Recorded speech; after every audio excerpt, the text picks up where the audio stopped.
For that, we are joined by two incredible teenagers. Freddie Corbett and Harley Hollingsworth have been held heroes after they bravely risked their own lives on last Saturday, to save a suicidal man. Yeah, and they're joining us now in the studio with Freddie's dad, Billy, to share their incredible story. Hey, guys. Thank you for coming in. I mean, Freddie, Harley, your lives changed, literally, 10:30 on Saturday night. Freddie, can you take us back and explain what happened that night to us? Well, me and my mate Harley were on his way home, catching the last train home, and we saw a man sleeping in a sleeping bag. It didn't look like he were all right, and I heard a train coming, and he wandered over to the tracks, and he got on the tracks. So I walked over and I said to him, "What are you doing?" And he said, "I'm killing myself tonight." So I jumped on the tracks, he pushed past me, started walking towards the train, and I said, "No, you're not doing that, mate." And I picked him up and I chucked him onto the side, got Harley to come over. We dragged him over to the shelter, pinned him down for about an hour until help came and spoke to him about what's been going off. This is it, because it's one thing to help someone, but you physically had to restrain this guy, right? I know. So when he pushed past you, what were you thinking? I was just like, I can't let him die. Like, I'm putting myself at risk, but like, it's not just him, and it's not just me. It was train driver, everyone on train and everything. People can be traumatised, and it's like, it just ruins people's lives. And obviously, everyone deserves a second chance at life. And Freddie, were you when you and Harley were just sort of sat on the station? Pretty much, you're the only three people around the platform, right? There were me and Harley, and then there were two young lasses, and I think they spoke to the train driver after. Yeah. He stopped, obviously, and he said thank you for obviously what we did. But so did you clock quite early that this guy was going to do something to endanger his own life? Well, it definitely looked like he were in a bad state, so I was kind of thinking about it. But then I saw him wander over to the tracks, and I thought, no, don't do nothing, don't do no daft. And then he did it. Amazing awareness. My heart dropped. Yeah, I bet. And when Freddie went down onto the tracks to get him off Harley, you know, he initially didn't want your help, did he? But did you then have to go in and help him onto the tracks, Harley? Yeah, I eventually got on tracks with him, but I didn't even know where he'd gone at first. I was too busy on my phone, and then I looked up. Oh, Harley. And he's already on tracks. On his phone. Harley, how can you be that distracted when your mate's down on the tracks? Freddie, when you were... I mean, you know, we've all seen this play out in movies so many times in some way, shape or form. Is it like it is in the films? Are you seeing that train come towards you? You just you don't think. It's just natural instinct. You've just got to do it. Can't think. You've just got to do it. Yeah. Just got to help him. And Billy, what did you think then? Because, you know, this train, I mean, even though you two are heroes, it was 45 seconds away. I mean, this train really could have hit you. So when you come back and find out what had happened, what was your initial reaction? Well, we didn't go to sleep that night very well. But my wife once at door, we'd been trying to get in touch with Freddie, but his phone had died.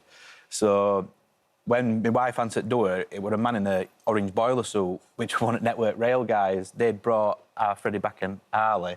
Then when they explained it to us, we were just shocked. Instant, like, fear. I'm thinking, what were you doing? Why?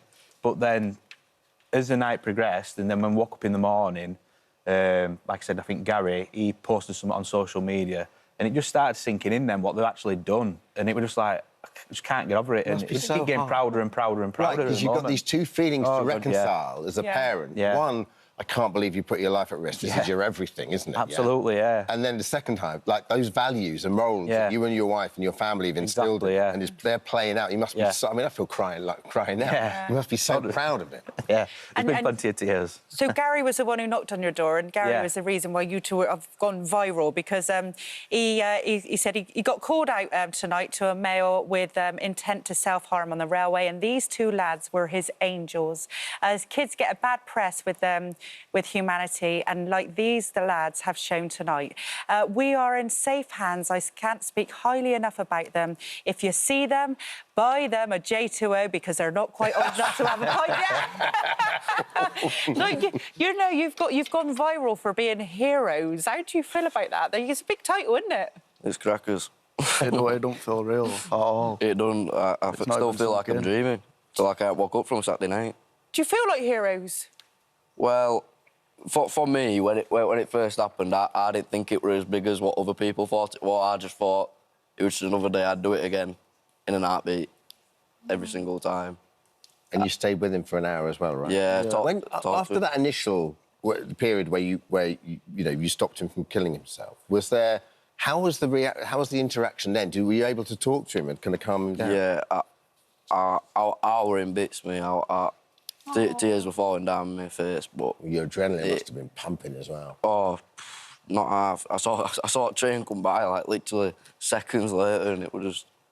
I thought I was so lucky, but I was so happy that I saved him. But well, me and Harley saved him. But Have you heard from him at all, or have you spoke to the man you saved? I hadn't spoke to him, but one of my mum's mates, I believe she works in Rotherham Mental Health Hospital, and I think he's there. So I think he's getting help. He's getting support. Yeah. Yeah, he's Getting getting help. good bit of support there. And this situation has made you, and I imagine you as well, reflect on male mental health in general. Absolutely, yeah. Yeah, it's a big thing. I mean, It's so unspoken. I don't talk about a lot of my feelings, and I know, like, it is difficult sometimes. You want to, but you just feel like you can't. You feel a bit ashamed.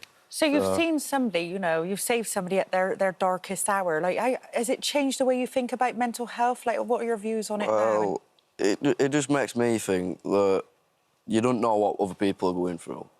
You should always ask. You should always check up on people. You should always check up on your mates, even people who you don't know if you think that they're going through stuff. Especially men as well, they seem to chat less than women, don't they? And Harley, what are your views on mental health? Because you've rescued this man from probably the darkest period you'll ever see somebody in. I just think men need to speak out more, and that it's all right not to be all right. Yeah. And that you need to just talk to people, talk to others. And has it changed you as a family? I think, yeah. It's like at minute, if he don't tidy his bedroom, I feel like I can't shout at him or tell him off. So it's like... Freddie, you just bought yourself a free pass. I know, he's got that many free passes at minute. I'm like, I don't know what to say to him. And so...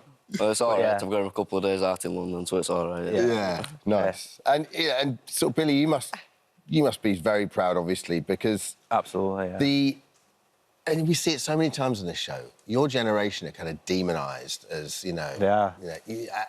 And just seeing you two, and I'm sure there are, there's obviously countless other kids like you up and down the country. That's it, yeah. It's, I mean, like I said, Freddie and Harley, they're both really alike each other, do you know what I mean? Talking to Dale, Harley's dad, a lot ever since this, and they're like two peas in a pod. Everything that he talks about Harley is what Freddie does as well. But then, regards to other people's personas on lads, they can be just taken out of context because of maybe what they wear or where they knock about or what they do, and it's just unfair. Yeah. And it's like, even at school, we'll get a text message saying, Freddie's this or Freddie's that, and I'm like, well, no, to be fair, look at that post, that's my son, that's Freddie, that's what he's about. You know what I mean? Lovely. Great character. Now, you might think that these guys have had their fill of adrenaline. Yeah, but we have spoken to our friends at Alton Towers for you because we found out that you are both adrenaline junkies and they'd like to reward your bravery with the ultimate VIP experience. I've had one of these VIP experiences. They're incredible. You don't have to queue.